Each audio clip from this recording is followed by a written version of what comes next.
How to accurately weigh out meat on a scale if you're tracking macros. This is already cooked. Now, if I look at the serving size, it's 113 grams. So for every 113 grams that I'm gonna weigh out on this scale, it's gonna have 34 grams of protein, 17 grams of fat, 300 calories, etc. So again, 113 grams, this is what one serving of that will be. Now, let me show you what that looks like.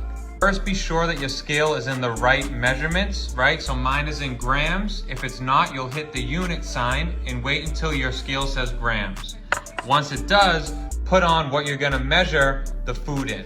Now, see how this says 363 grams? I have to tare this to bring it back to 0 so I get an accurate measurement for this. All right, so now what I'm gonna do is put the ground beef into the bowl and wait until it says 113 grams. So bear with me here.